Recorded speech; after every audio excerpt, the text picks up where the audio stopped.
Éric, Clisson. Je le sais, mais j'ai pas de fun fact. Mais moi, j'ai un super fun fact. Tu sais que Clisson, c'est aussi un vin de la région. Un excellent muscadet ici, un 2015, mon cher. Tu me niaises. Écoute, j'ai découvert ça en plus dans une SAQ du Québec. Fait que c'est disponible chez nous. Ben voyons donc. Et puis sais-tu qu'est-ce qui est cool? Qu'est-ce que c'est cool, mon cher? J'ai apporté bon Hey, des ici, bouches. on en a deux. Et j'ai aussi des verres. Ben voilà, voilà. Tu peux, je te laisse l'honneur d'ouvrir la bouteille de muscadet. Avec grand plaisir, mais j'ai besoin de mes deux mains. C'est difficile de trouver du muscadet. Pendant ce temps-là, je vous rappelle que nous sommes au 5e baron, au 2e étage. Donc, le 2e étage podcast, c'est le retour de Aux Portes 2. Et si jamais vous avez envie, il y a la version audio exclusivement que vous pouvez trouver sur Spotify. Marc, pendant que tu finis d'ouvrir ça... Pendant qu'on se verse, Mais... bienvenue. Tadam.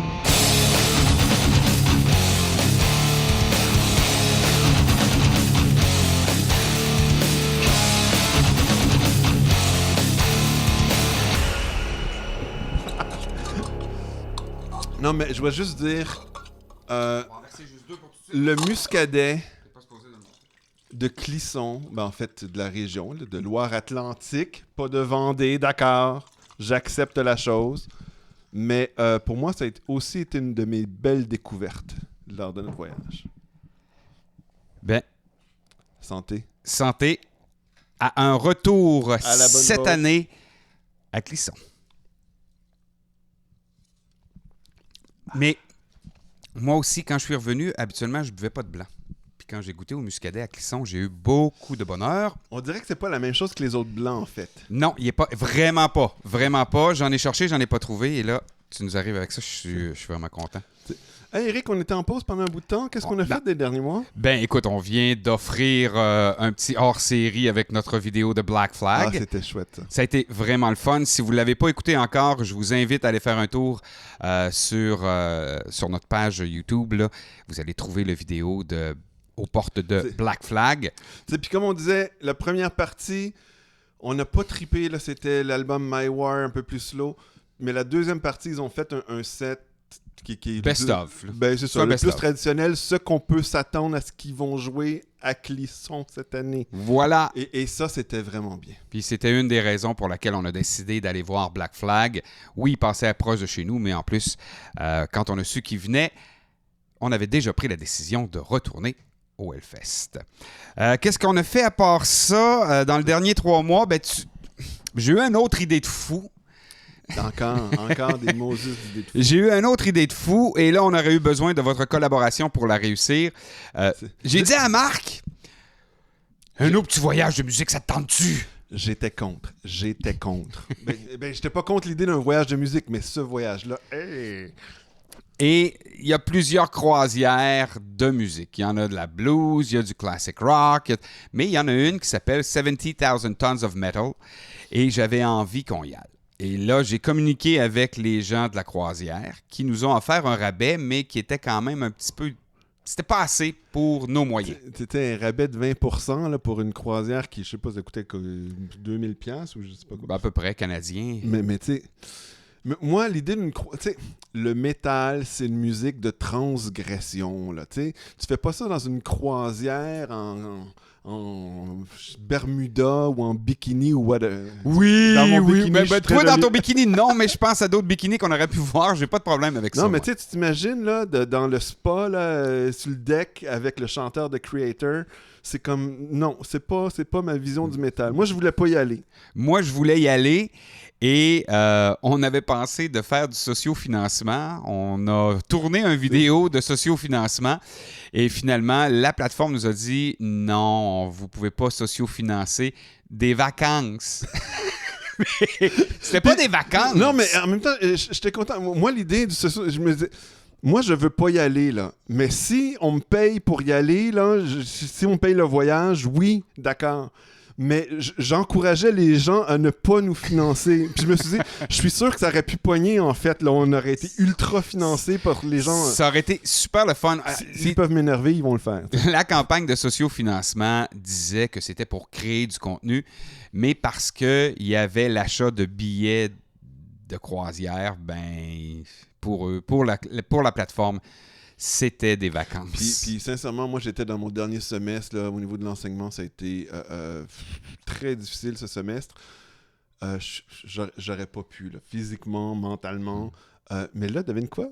Moi, là, la semaine dernière, j'ai donné mon dernier cours. Cette semaine, je finis mes corrections. Je tombe en sabbatique. J'aurais envie de te dire santé, mais sabbatique. Je t'envie. Yes! Sabbatique. Il fallait que je prenne une gorgée, sinon j'aurais dit quelque chose de peut-être pas correct. Ben écoute, moi, j'ai un an de recherche à travailler sur la corruption dans le secteur pharmaceutique. Ça va être une belle année, mais ça m'offre des petites opportunités pour des petites vacances.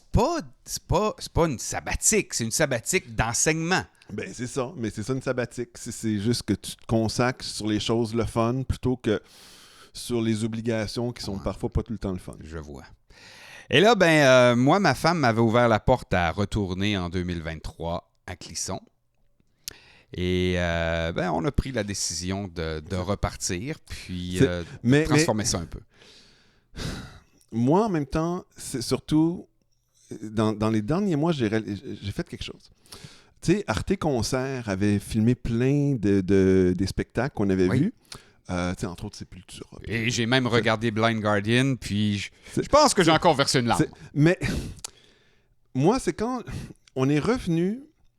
Puis écoute, l'année dernière, j'ai vraiment trippé. Là. Pour moi, tu sais, j'allais à un festival, je savais pas trop à quoi m'attendre. Je m'attendais à un truc un peu boboche, du son, tu sais, un son poche, à manger de la bouffe poche. Écoute, j'ai trippé tout le long. Mais je me rappelle avoir vu les concerts sur Arte en revenant à la maison et tout. Puis je trouvais que le son était tellement poche. Tu sais, le bass drum te défonçait pas l'intérieur. Ouais, mais c'est du son télévisuel. Le son de la télé, c'est toujours mauvais. Là. Mais tu sais, ce que j'ai trouvé épouvantable, c'est que j'ai regardé le même concert le mois dernier, le Arte Concert, puis je trouvais que le son était bon. Puis là, je me suis dit, Chris, il faut que ça change. Là. Faut que j'y retourne pour voir qu'est-ce qui est bon ou pas. Faut que je me refasse défoncer de l'intérieur, tu sais. Tu sais qu'il y a des phrases, des fois, qu'on peut prendre hors contexte. Il faut que je me fasse défoncer. Éric, arrête ça là, tout de suite. Donc, on se lance pour une deuxième visite au Hellfest, une deuxième visite à Clisson. Et dans la prochaine saison, on a préparé quelques épisodes que je trouve assez intéressants. Oui, moi aussi, j'aime bien l'espèce de listing qu'on a fait. Mais on va y retourner, mais de façon différente. L'idée, c'est si on retourne au même endroit, à même place, même festival, nous deux ensemble. Surtout dans le cadre du projet du podcast, il y a quelque chose qui ne fitterait pas. C'est ça. Ce serait très redondant inutilement.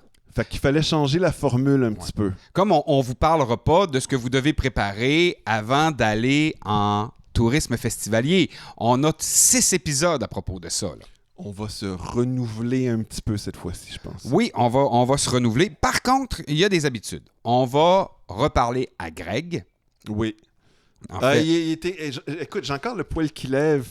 C'est déjà enregistré. De comment est-ce qu'il fallait passer à travers les portes. Puis, c'est vraiment celui qui, l'année dernière, m'a donné le goût, là, mais vraiment à fond d'être là-bas. Là, où est-ce que je passais plus de l'angoissé existentiel au gars vraiment excité puis qui a hâte d'être là-bas. On va, et là, je suis toujours en communication avec eux, puis ça semble vraiment se réaliser. Avec tes ennemis. No arch enemies. Les gars que tu détestes le plus au monde. Oui, non. Donc, Jack et Bob de Road to Hellfest devraient participer à un épisode. Et cet épisode-là parlera des festivals, de la culture des festivals, parce que c'est bien différent de l'autre côté de l'Atlantique comparativement à nous au Canada. Non, tout à fait. Puis moi, c'est ce que j'ai apprécié l'année dernière, c'est wow, ce type de festival-là, ce type d'ambiance-là, je me projetais quelque chose de très différent à partir des petites expériences que j'avais eues ici. Et je réalise que la culture du festival en Europe est très différente. Puis ça va être le fun de parler à nos arch enemies. Notre némésis. Notre némésis. On a prévu encore une fois une discussion avec Éric Perrin du Hellfest. Il nous parlera des nouveautés. J'ai poussé l'audace à demander à mon sosie. Donc, je ne sais pas si on aura Ben mon Barbeau! sosie. Barbe bleue! Peut-être qu'on aura Barbe bleue. Mais enfin, on aura au moins Éric Perrin qui nous parlera des nouveautés cette année parce qu'il y a des choses qui ont changé sur le site du Hellfest. Et si vous nous écoutez, vous les connaissez peut-être déjà, mais on lui demandera qu'est-ce qui a motivé tout ça puis pourquoi on a pris telle ou telle décision. Mais pour moi, en même temps, à Éric Perrin, ce que je vais demander, c'est son bilan de l'année dernière. C'est parce que là, nous, on a fait notre bilan de spectateurs, on a trippé, mais de la part des organisateurs, eux autres, c'est un Christy de gros défi, avoir 2 week-ends, ils n'avaient jamais eu autant de bands, jamais aussi longtemps. Qu'est-ce que ça a signifié pour eux autres? Est-ce que c'est une expérience à refaire? Puis je suis pas sûr parce que c'est tellement dans tabarnouche. L'été dernier, Éric me disait non, on refera jamais ça, mais des fois... ça, c'est comme le lendemain d'une brosse. Là, tu te dis, je reprendrai plus jamais, je file pas, je suis malade, plus jamais, je vais prendre trop d'alcool.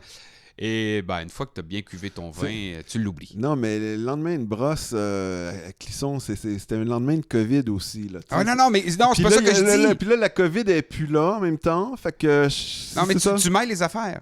Ce que je dis, c'est quand tu prends une brosse, puis que le lendemain, tu as été malade, puis tu as vomi, tu dis, je ne reboirai plus jamais. Je sais. Mais ça n'a pas, pas de lien avec la COVID. Moi, j'ai pris une brosse, puis j'avais... Et puis, on a évidemment d'autres surprises pour vous dans cette deuxième saison, notre deuxième visite au Hellfest. Et il y a des gens qui ont regardé le petit teaser qu'on a fait, puis qui ont compris. Oui, ils ont compris. Hein? On a mis un gros indice. En fait, on a mis 2 gros indices. Ils ont compris la différence. Qu'est-ce qui sera différent dans notre voyage de cette année? Et pour que vous puissiez même comprendre si vous avez vu le teaser, je vais devoir verser 2 verres de muscadet supplémentaires. T'es-tu en train de dire qu'on va rajeunir notre formule cette année? Oui, d'une certaine façon, on va la rajeunir. Parce que et ça vient d'une conversation que j'ai eue avec ma bonne femme à la maison. Ça m'entendait dire ça. Oh my God! Une chance qu'elle n'écoute pas, hein? Une chance. Non, je parlais avec ma conjointe, puis elle me demandait retournes-tu cette année? Et allez-vous retourner juste toi puis Marc-André? Puis j'ai dit oui, j'aimerais peut-être, je sais pas, ce serait le fun, mais ce serait peut-être le fun d'y aller avec nos gars. Il me semble que ce serait trippant. Le gars à Marc-André a 18, le mien va avoir 17. Puis ma conjointe a dit, ce serait une bonne idée. Il finit son école secondaire. En plus, ce serait un beau cadeau pour lui. Pas ma bonne femme, ma tendre et douce. On n'a pas la même relation de couple. M'a dit exactement la même chose.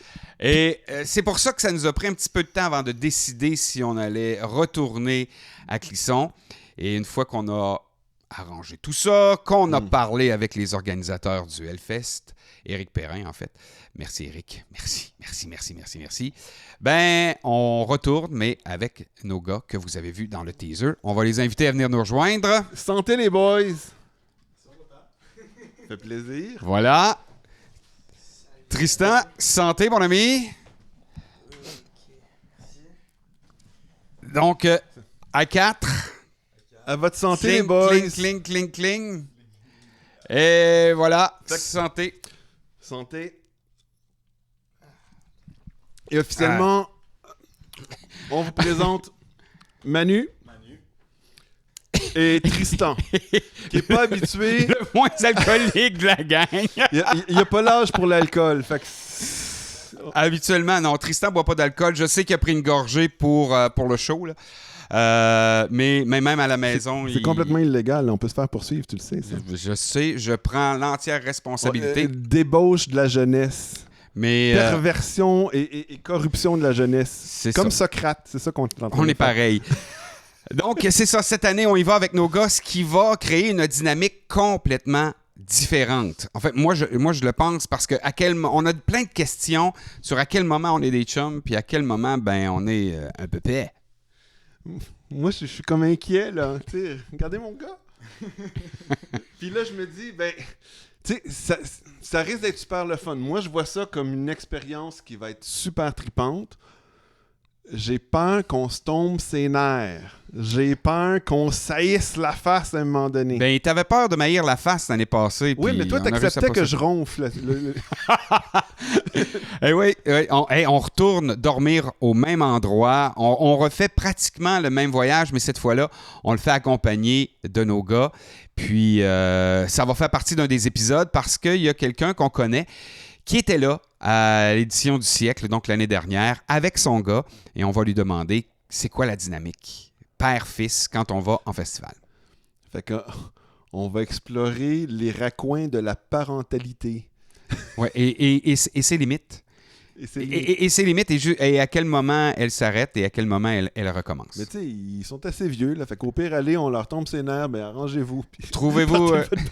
allez dormir sur le camping. Mais aussi, il y a une vision aussi différente. C'est pas juste vous, il y a aussi l'aspect de, tu sais, ça va être quoi voyager dans un festival métal. Surtout, on n'est pas dans un tout inclus, on n'est pas à la plage et tout. Ça va être quoi voyager avec, tu sais, des cinquantenaires? Ben pas encore, toi, là. T'es broche? 49. Vieillis-moi pas pour rien. C'était sa première et dernière minute au micro. Donne-moi ça. Hein? Fait que... attends, on va prendre une pause, Eric, on va se reparler, puis on se revient peut-être pour un prochain épisode. Après Phil qui nous a traités de vieux pendant 6 épisodes, il fallait que t'en amènes un autre. Tu fais bien de pas parler, toi. Donc, on va retrouver nos fils dans le prochain épisode. Ouais, là, j'ai envie de leur poser des questions, mais on doit juste tergiverser un petit peu, toi puis moi, trouver des stratégies pour qu'eux donnent les bonnes réponses. Parfait. Donc, là-dessus, santé quand même. Santé, Tristan, t'es pas obligé si ça te tente pas. T'as le droit de ne pas, non. Merci d'être là pour la saison 2 de Aux portes de l'Hellfest.